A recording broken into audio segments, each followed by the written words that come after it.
নমস্কার, দেখছেন রিপাবলিক বাংলা। সঙ্গে রয়েছে আমি স্বর্ণালী। আর কথকের আরও একটা বিশেষ এপিসোডে আপনাদের প্রত্যেককে স্বাগত। কথকের এই এপিসোড যখন আমরা করছি এবং যখন আলোচনা চলছে, তখন এই মুহূর্তে সব থেকে বড় চিন্তা, মাথা ব্যথা, দুশ্চিন্তা এবং সব দিক থেকে টেনশনের জায়গা রয়েছে কোথাও আমাদের দুই দেশ, ভারত বাংলাদেশ, তার সীমান্ত। কারণ প্রতিদিন সীমান্ত অশান্ত হচ্ছে, প্রতিদিন সেখানে নতুন নতুন অশান্তির ছবি দেখতে পাচ্ছি। এটা ঘটনা যে এর আগেও একাধিকবার এই ধরনের ঘটনা ঘটেছে, কিন্তু এখন প্রকাশ্যে যেভাবে কোথাও দেখা যাচ্ছে সীমান্তে কাঁটা তার দেওয়াকে কেন্দ্র করে যখন বাংলাদেশ অশান্ত হচ্ছে, সেই সময় আরও বেশি বর্ডার সিকিউরিটি ফোর্স ডিপ্লয়েড হচ্ছে বিভিন্ন সীমান্তে। টার্গেট করা হচ্ছে মূলত পশ্চিমবঙ্গের সীমান্ত, পশ্চিমবঙ্গ সংলগ্ন এবং ত্রিপুরা সংলগ্ন যে সীমান্তগুলো শেয়ার হচ্ছে দুই দেশের মধ্যে, সেগুলোকে। কিন্তু প্রশ্ন কেন? এর আগে একাধিকবার আমরা আলোচনা করেছি, কথা বলেছি, নেহাতি হালকা চালে সেগুলোকে উড়িয়েও দেওয়া হয়েছে। বাংলাদেশ থেকে একাধিকবার যুদ্ধের উস্কানি দেওয়া হচ্ছে নাকি, কেউ গুরুত্ব দেয়নি, আমরাও দিইনি। 4 দিনে কলকাতা দখল হোক, 7 দিনে 7 সিস্টার দখল হোক, বা বন্ধু রাষ্ট্র পাকিস্তান থেকে পরমাণু বোমা এনে ভারতের ওপর ফেলে দেওয়া হোক, তখনও হয়তো আমরা অতটা গুরুত্ব দিইনি। কিন্তু এখন যখন প্রত্যেক মুহূর্তে সেখানকার নামকরা দাগি জঙ্গিরা জেল থেকে মুক্তি পাচ্ছে এবং বারবার করে পাকিস্তানের সঙ্গে দফায় দফায় মিটিং চলছে এবং ইউনূস নিজে বলছেন আমাদের প্রস্তুত থাকতে হবে যুদ্ধের জন্য, তখন প্রশ্ন উঠছে মনে, তাহলে কোথাও কি আসলে বাংলাদেশ যুদ্ধ চাইছে? কিন্তু বাংলাদেশ তো চাইছে না, ইউনূস একা চাইছে। তাহলে কি ইউনূসের যুদ্ধ ছক? যুদ্ধ হলে, যুদ্ধ লাগানো গেলে একটা কোনোভাবে আন্তর্জাতিক স্তরে বাড়তি অ্যাটেনশন পাওয়া যাবে, সুবিধে পাওয়া যাবে, দেশের ভেতর নির্বাচনটাকে পিছিয়ে দেওয়া যাবে, আরও অনেক কিছু।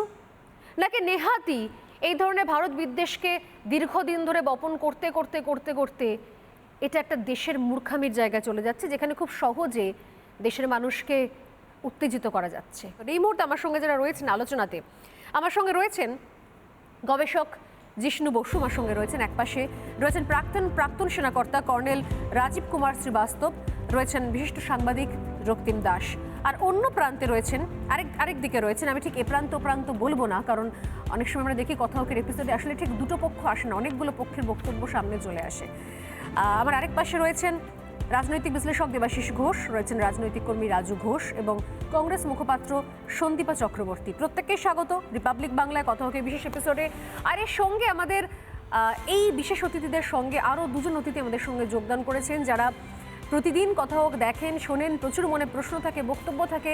আজ সরাসরি কথক স্টুডিও থেকে তাদের প্রশ্ন থাকবে আমার কাছে নয়, আমার অতিথিদের কাছে। তারা রয়েছেন আমার পাশেই, রয়েছেন শুভ সাহা। শুভ সাহা ইংরেজিতে মাস্টার্স করেছেন, এছাড়াও পড়াশোনার মাঝখানে তিনি আঁকাও শেখান, আঁকার শেখানোর টিচার, মানে আঁকার টিচার আর কি।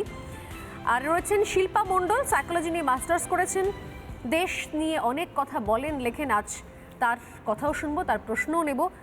আমি শুরুতে আসি, এদিক থেকে শুরু করবো জিষ্ণুবাবুকে দিয়ে। জিষ্ণুবাবু, কি মনে হচ্ছে এই মুহূর্তের অশান্ত সীমান্তটা আসলে কোন জায়গা? ইউনূসের যুদ্ধ ছক নাকি প্রতিবেশী দেশের মূর্খামি? সত্যি কথা বলতে কি, যে আসলে কেন এটা করছেন সেটা বোঝাটা কঠিন। মানে সিরিয়ার মতো, আফগানিস্তানের মতো বাংলাদেশ কি একটা ফেল স্টেট সেদিকে যাচ্ছে? একটা ফেল স্টেট যদি হয়, সেই দেশ কখন কি করতে পারে তার কোনো রাষ্ট্রনীতি বা এরকম বিশেষ থাকে না। আজকের দিনের চাপের হিসেবে কালকের সিদ্ধান্ত নেওয়া হয়। কিন্তু বাংলাদেশের এই অবস্থার জন্য বাংলাদেশ শান্ত হবে, বাংলাদেশ আমার প্রতিবেশী রাষ্ট্র একটা সুন্দর জায়গাতে আসবে। আর বিশেষ করে বাংলাদেশের হিন্দুদের নিরাপত্তা আমাদের কাছে একটা গুরুত্বপূর্ণ বিষয়।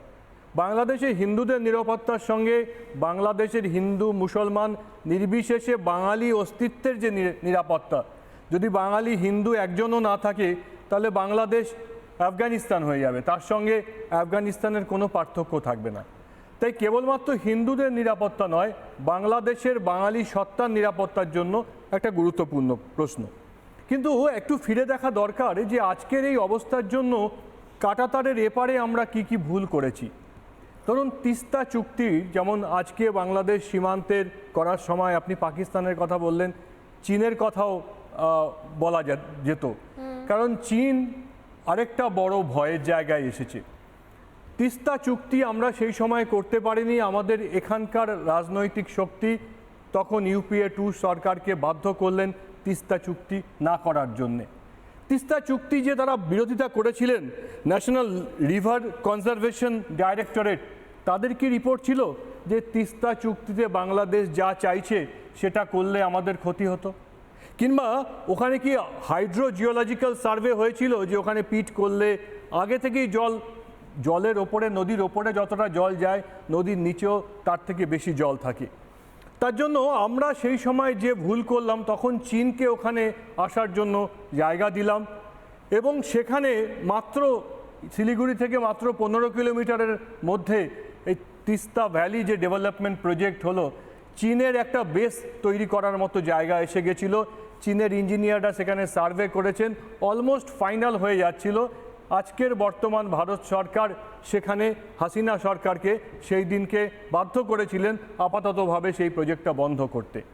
কিন্তু সীমান্তের ওপারের যে জায়গাগুলো, সেগুলো এখানকার রাজনৈতিক মূর্খামির জন্য ধীরে ধীরে আমাদের থেকে হাতের বাইরে গেছে। দ্বিতীয় একটা বিষয় যে ডেমোগ্রাফি পরিবর্তন, মানে জনসংখ্যার বিন্যাস অদ্ভুতভাবে পরিবর্তন হওয়া। আমি একটা ছোট উদাহরণ দিয়ে বলছি।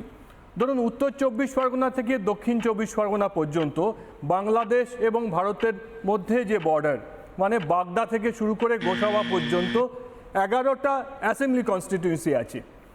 সেটার মধ্যে 8টা রিজার্ভ, 7টা তপশিলি জাতিদের জন্য, একটা উপজাতিদের জন্য।